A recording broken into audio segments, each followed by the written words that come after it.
दोस्तों, आइए आज आपको एक सत्य घटना से रूबरू कराता हूं।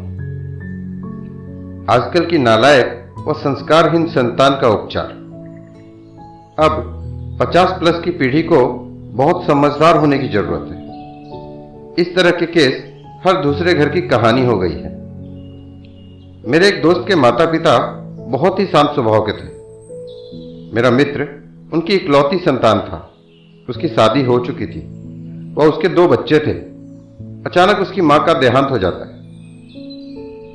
एक दिन मेरा मित्र अपने पिताजी को कहता है कि पापा, आप गैरेज में शिफ्ट हो जाओ, क्योंकि आपकी वजह से आपकी बहू को परेशानी होती है। माताजी के गुजरने के बाद घर के सारे काम उसे करने पड़ते हैं और आपके सामने उसे साड़ी पहनकर कार्य करने में परेशानी होती है।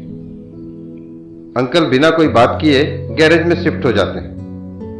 करीब 15 दिन बाद बेटे को बुलाकर उसके पूरे परिवार के लिए 10 दिन का विदेश ट्रिप का पास देते हैं और कहते हैं कि जा बेटा, सभी को घुमा ला, सभी का मन हल्का हो जाएगा।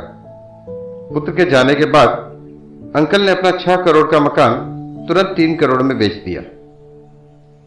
अपने लिए एक अपार्टमेंट में अच्छा सा फ्लैट लिया तथा बेटे का सारा सामान एक दूसरा फ्लैट किराए पर लेकर उसमें शिफ्ट कर दिया। जब बेटा घूमकर वापस आया तो घर पर एक दरबान बैठा था। उसने बेटे को बताया कि यह मकान तो बिक चुका है। जब बेटे ने पिता को फोन लगाया तो वह बंद आ रहा था। उसे परेशानी में देख गार्ड बोला, क्या पुराने मालिक को फोन कर रहे हो? उसके हाँ कहने पर वह बोला, भाई, उन्होंने अपना नंबर बदल लिया है, आपके आने पर आपसे बात कराने की बोलकर गए थे। और गार्ड ने अपने फोन से नंबर लगाकर मेरे मित्र की अंकल से बात कराई। फोन पर अंकल ने उसे वहीं रुकने के लिए कहा। थोड़ी देर में वहां एक कार आकर रुकी।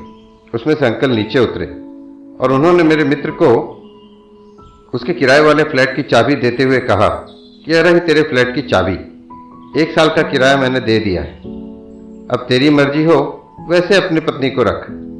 और यह कहकर अंकल जी वहां से चले गए और मेरा मित्र देखता रह गया। यह एक नितांत सत्य जयपुर की घटना है। अतः अब बुजुर्गों को ऐसे नालायक बच्चों से साफ कर देना चाहिए कि हम तुम्हारे साथ नहीं रह रहे। तुम्हें हमारे साथ रहना है तो रहो, अन्यथा अपना ठिकाना ढूंढ लो। दोस्तों, इस घटना को पढ़ने के बाद मैं निःशब्द हो गया। सोचा आप लोगों के साथ शेयर करूं। आगे मेरे पास कुछ कहने को शब्द नहीं है। धन्यवाद।